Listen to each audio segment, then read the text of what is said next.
Good morning students. आज हम 15वां chapter पढ़ेंगे 12th क्लास का, जिसका नाम है जैव विविधता एवं उसका संरक्षण, बायोडाइवर्सिटी एंड इट्स कंजर्वेशन। ठीक है, इस साल कोरोना के कारण जो है आपका 4 चैप्टर कम हुए हैं बायो में से, जिसमें से 14 चैप्टर जो है इस बार रुक गया है। तो हम अभी पहले 15 देख लेंगे। मैं 14 चैप्टर भी करवाऊँगा वैसे आपको, पर अभी पहले 15 करेंगे। 15 चैप्टर का नाम है जैव विविधता और उसका संरक्षण। अब जैव विविधता आप जानते हैं, विविधता, जैव विविधता, जैव विविधता जो है शब्द लिया गया है जैविक विविधता से, बायोलॉजिकल डाइवर्सिटी का शॉर्ट फॉर्म होता है जैव विविधता या बायोडाइवर्सिटी। ठीक है, पृथ्वी पर भिन्न भिन्न प्रकार का वातावरण है, जल, स्थल, वायु, हर जगह पर अलग अलग वातावरण में अलग अलग प्रकार के जीव निवास करते हैं और अलग अलग प्रकार के वातावरण में रहने के लिए वो अनुकूलित होते हैं। और हर वातावरण में अनेक प्रकार के जीव एक साथ निवास करते हैं। उनमें क्या रहती है, थोड़ी बहुत अधिक भिन्नता रहती है, थोड़ी बहुत नहीं बहुत अधिक भिन्नता रहती है।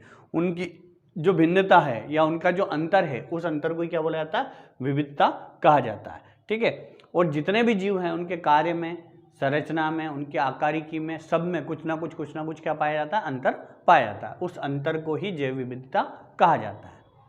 जैव विविधता के बारे में सबसे पहले वाल्टर जी रोसेन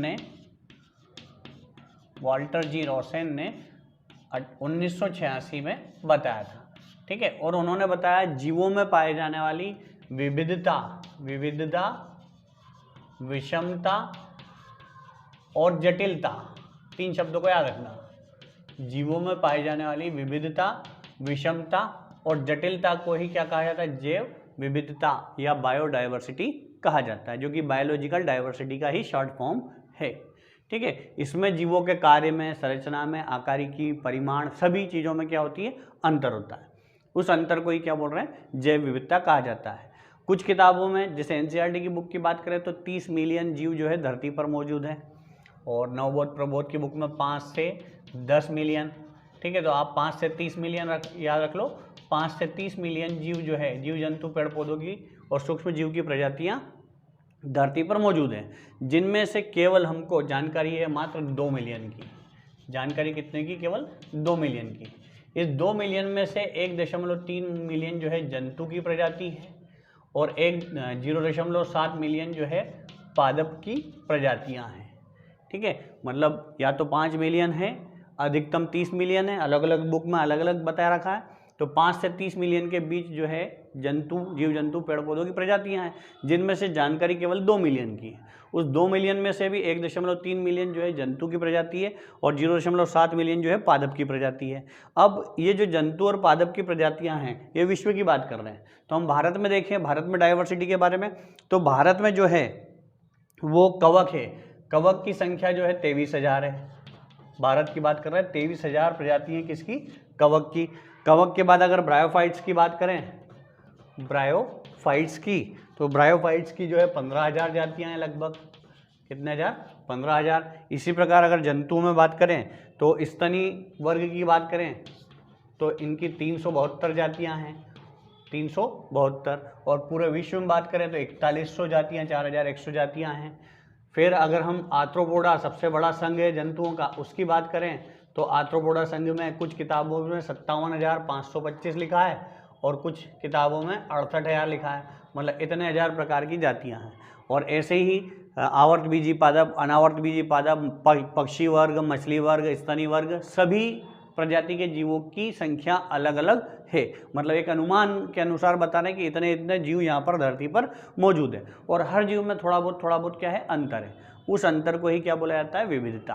तो क्वेश्चन बनेगा जैव विविधता क्या है, इसके महत्व। अब महत्व देखेंगे कि महत्व क्या है। पहला महत्व, सबसे पहला महत्व जो है जैव विविधता का है कि संतुलन बना रहता है। जैव विविधता जितनी अधिक होगी, पृथ्वी का या पारिस्थितिकी तंत्र का संतुलन उतना अधिक बना रहेगा और पारिस्थितिकी तंत्र उतना ही अधिक स्थायी होगा।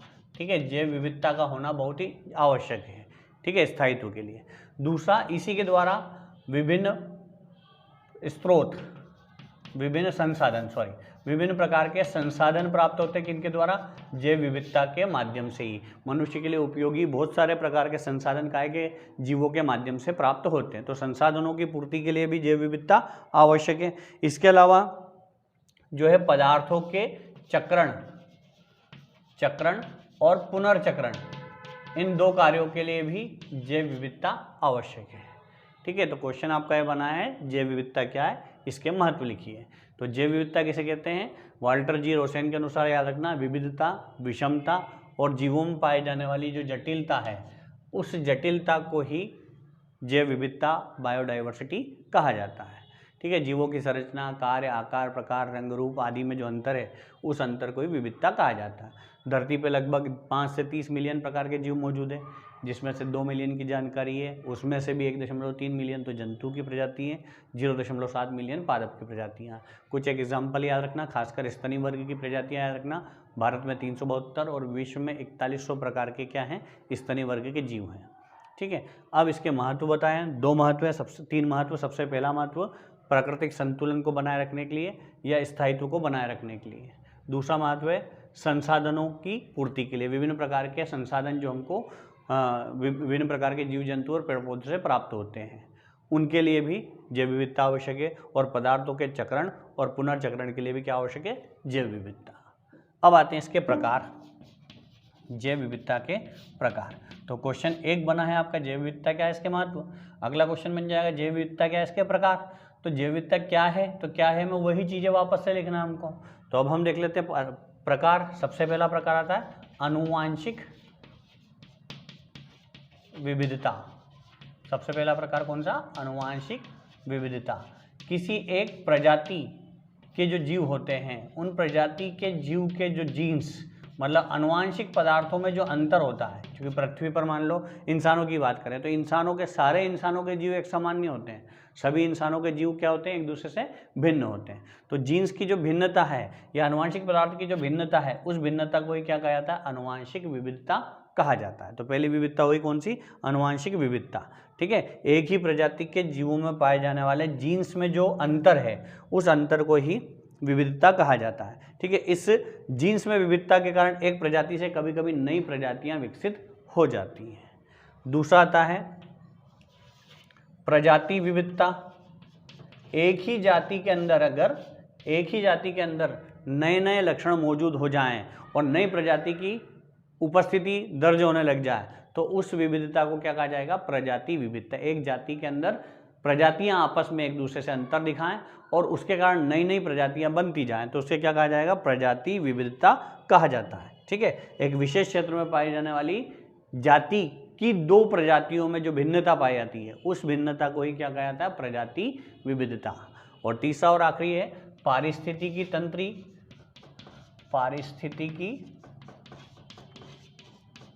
तंत्री विविधता। पारिस्थितिकी तंत्र आप जानते हैं अच्छे से, बड़ा सा भूभाग जिसमें भिन्न भिन्न आवास रहते हैं। जल रहता है, वायु रहता है, स्थल रहता है या मरुस्थल रहता है, जलीय क्षेत्र रहता है, टुंड्रा प्रदेश रहता है। तो किसी भी पारिस्थितिक तंत्र में भिन्न भिन्न क्या होते हैं? भूभाग होते हैं। एक पारिस्थितिकी तंत्र में अनेक भूभाग होते हैं और उन भिन्न भिन्न भूभागों में भिन्न भिन्न प्रकार के जीव निवास करते हैं।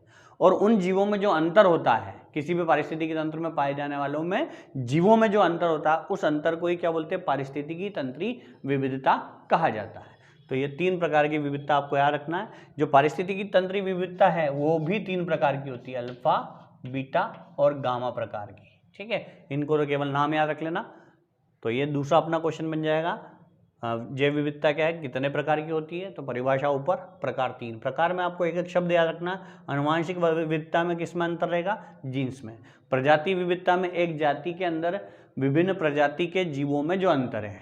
और पारिस्थितिकी तंत्र की विविधता में किसी भूभाग में या किसी पारिस्थितिक तंत्र में जो भूभाग पाए जाते हैं, विभिन्न भूभाग, उस भूभागों के अंदर भिन्न भिन्न जो जातियां पाई जाती हैं जीवों की, उनमें जो अंतर रहता है, उस अंतर को क्या बोलते हैं? पारिस्थितिकी तंत्री विविधता।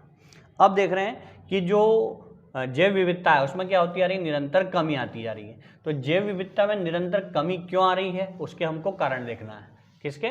जैव विविधता में कमी के कारण। तो जैव विविधता में कमी के 2 कारण हैं। पहला कारण है प्राकृतिक कारण और दूसरा कारण है मानवकृत या कृत्रिम कारण, कमी के कारण। सबसे मुख्य कारण तो मनुष्य ही है। मनुष्य ही क्या कर रहा है, अपनी आवश्यकता की पूर्ति के लिए विभिन्न प्रकार के जीवों को नुकसान पहुंचा रहा है। ठीक है, तो विभिन्न प्रकार के जीवों को नुकसान पहुंचा रहा है, तो उनकी संख्या क्या होती जा रही है, निरंतर कमी आती जा रही है। तो उन जीवों की कमी को दो कारणों से, दो तरीके से व्यक्त किया है। एक तो प्राकृतिक कारण, पहला कारण क्या है, प्राकृतिक कारण। प्राकृतिक कारण में आप जो है 5-6 कारण याद रख लें, केवल पॉइंट, उसके अंदर मन से हमको सोशल साइंस जैसा वर्णन करना होगा। सबसे पहला प्राकृतिक कारण में आएगा प्रदूषण। प्राकृतिक कारणों में सबसे पहला कारण है प्रदूषण। जल का प्रदूषण, वायु का प्रदूषण, ध्वनि का प्रदूषण, किसी प्रकार का प्रदूषण अगर प्राकृतिक कारणों से होता है तो प्रदूषण के कारण जैव विविधता में क्या जाएगी, निरंतर कमी आएगी, मतलब जीवों की संख्या में निरंतर कमी होती जाएगी। तो पहला कारण हो गया प्रदूषण। प्रदूषण के बाद आता है, दूसरा आता है आपदा। दूसरा कारण क्या है, आपदा।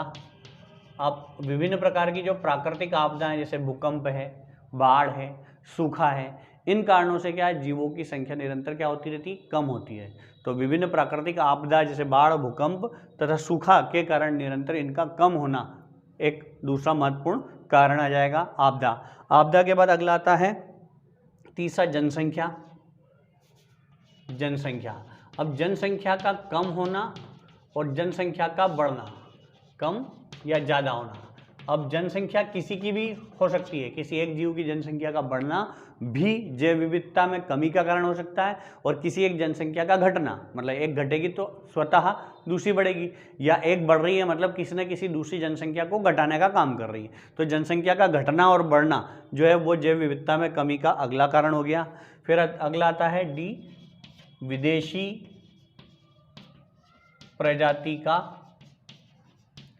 आगमन। जब हमारी देसी प्रजातियों का हम ठीक ढंग से उपयोग नहीं कर पाते हैं, उसकी संख्या नहीं बढ़ा पाते हैं, तो हम उसके बदले में एक नई प्रजाति बाहर से ले आते हैं, जिसको बोलते हैं विदेशी प्रजाति। अब जब विदेशी प्रजाति आ जाती है तो जो देसी प्रजाति हैं वो प्रतिस्थापित हो जाती है इनके द्वारा, विदेशी जातियों के द्वारा। तो देसी जातियों का क्या हो जाती है, धीरे धीरे संख्या कम होती जाती है, और एक समय बाद वो क्या हो जाते हैं, समाप्त हो जाते हैं। तो विदेशी प्रजातियों का आगमन भी एक अगला कारण है। अगला कारण है परागकण के परागण के माध्यम में कमी। अब परागण या तो जल के द्वारा, या वायु के द्वारा, या जंतु के द्वारा, या कीटों के माध्यम से होता है। विभिन्न प्रकार के कीट जो है परागण में मुख्य भूमिका निभाते हैं। अगर कीटों की संख्या कम होगी तो स्वतः ही परागण की क्रिया कम होगी, और परागण कम होगी तो नए पादप प्रजातियों का विकास भी क्या हो जाएगा, कम हो जाएगा। तो परागण के माध्यमों में कमी होने के कारण भी जैव विविधता में क्या आएगी, कमी आएगी। तो परागण के माध्यम में कमी हो गया। उसके बाद आखिरी आता है अगला, संक्रामक रोग। विभिन्न प्रकार के जो संक्रामक रोग है, जैसे वर्तमान में चल रहा है आपका कोरोना, इस संक्रामक रोग के प्रभाव के कारण एक जीव से दूसरे जीव में रोग फैलेंगे, और जब रोग फैलेंगे तो जीवों की संख्या में कमी होने की संभावना क्या हो जाएगी, अधिक हो जाएगी। तो संक्रामक रोग भी अगला कारण। ठीक है, इसको आप डिटेल में बुक के अंदर से पढ़ना है ना, केवल मैं नाम बता रहा हूँ और शॉर्ट में बता रहा हूँ। आप उसको डिटेल में पढ़ के आना, एग्जाम में आएगा तो हमको मन से लिखने का, इसमें कुछ अलग से समझाने वाली बातें नहीं है। अब है चैप्टर में तो हमको इसको पढ़ना तो होगा। ठीक है, उसके बाद आता है प्राकृतिक कारण के बाद आता है दूसरा, मानवकृत कारण। मानवकृत या इसको बोलते हैं कृत्रिम कारण। कृत्रिम कारण, अब कृत्रिम कारण में क्या क्या हो सकते हैं, जरा ध्यान से देखना। सबसे पहला कृत्रिम कारण में याद रखना है आपको, संसाधनों का दोहन। मनुष्य क्या कर रहा है, अपनी आवश्यकता की पूर्ति के लिए जितने भी जैविक संसाधन हैं, चाहे जीव जंतु हो, पेड़ पौधे हैं, चाहे कोई भी हो, उनका निरंतर क्या कर रहा है, दोहन कर रहा है अपनी आवश्यकता की पूर्ति के लिए, औषधि के लिए, ठीक है, सींग के लिए, बाल के लिए, मांस के लिए, खाल के लिए, टस्क के लिए, विभिन्न पदार्थों की पूर्ति के लिए या विभिन्न आवश्यकताओं की पूर्ति के लिए जैविक संसाधनों का निरंतर क्या कर रहा है, दोहन कर रहा है। और दोहन करेगा तो अपने आप जीवों की संख्या क्या हो जाएगी, कम हो जाएगी। तो पहला कारण है संसाधनों का दोहन। दूसरा कारण है शिकार। विभिन्न प्रकार के पदार्थों की प्राप्ति के लिए, खाल के लिए, बाल के लिए, ऊन के लिए, रेशे के लिए, विभिन्न पदार्थों की पूर्ति के लिए मनुष्य क्या कर रहा है, वन्य जीवों का शिकार कर रहा है। और वन्य जीवों का शिकार करने से उनकी संख्या क्या होती जा रही है, कम होती जा रही है। तो शिकार भी अगला कारण हो गया। ठीक है। उसके बाद शिकार के साथ साथ ही हम एक और याद रखेंगे, विभिन्न जीवों के आवासों को नष्ट करना, आवास को नष्ट करना। तो जितने भी जीव पाए जाते हैं उन जीवों को नष्ट कर दिया जाए तो उनके आवास भी क्या हो जाएंगे, नष्ट हो जाएंगे। और जब उनके आवास नष्ट होंगे तो स्वतः ही जैव विविधता में क्या आ जाएगी, कमी आ जाएगी। उसके बाद अगला आता है तीसरा, कीटनाशकों का प्रयोग। कीटनाशकों का प्रयोग निरंतर जो है पैदावार में वृद्धि के लिए किसान या मनुष्य जो है क्या कर रहे हैं, खेतों के अंदर विभिन्न प्रकार के कीटनाशकों का अधिकतम उपयोग कर रहे हैं। उन कीटनाशकों से कीटों की तो मृत्यु हो जाती है, परंतु मिट्टी की उर्वर क्षमता और जो उत्पादन हो रही है फसल, उसकी जो क्वालिटी है उसमें क्या आ जाएगी, कमी आ जाएगी। अब उसकी क्वालिटी कम आ जाएगी तो अपने आप उसकी संख्या क्या हो जाएगी, धीरे धीरे कम होती जाएगी। तो कीटनाशकों का उपयोग भी जो है जैव विविधता में कमी का एक प्रमुख कारणों में से एक है। उसके बाद अजायब घर और अनुसंधान, विभिन्न प्रकार के अनुसंधान करने के लिए भी मनुष्य किसका, विभिन्न जीव जंतु पेड़ पौधों का उपयोग करता आ रहा है और उनकी संख्या को कम कर रहा है। इसके अलावा अजायब घरों में चिड़ियाघर बोलते हैं जिसको, विभिन्न प्रकार के जंतुओं को संरक्षित करके रखा जाता है कृत्रिम तरीके से। उनको प्राकृतिक तरीके से रखेंगे तो उनकी संख्या में वृद्धि भी प्राकृतिक होगी। अब कृत्रिम रखेंगे तो कृत्रिम से तरीके से ही उनकी संख्या को बढ़ाया जाएगा। तो अजायब घर और अनुसंधान भी एक अगला कारण है। और आखिरी कारण आता है यहाँ पर पांचवा, प्रदूषण। ठीक है, मनुष्य सबसे ज़्यादा प्रदूषण कर रहा है विभिन्न तरीकों से और उस प्रदूषण के कारण भी क्या है, जीवों की संख्या में निरंतर कमी आती जा रही है। तो जीवों की विविधता या जैव विविधता में कमी के दो कारण हो गए, प्राकृतिक कारण और मानवकृत कारण। इसके अंदर 5-5 पॉइंट को आपको याद रखना है और उसकी डिटेल आपको बुक में से पढ़ना है। ठीक है, ये हो गया हमारा जैव विविधता।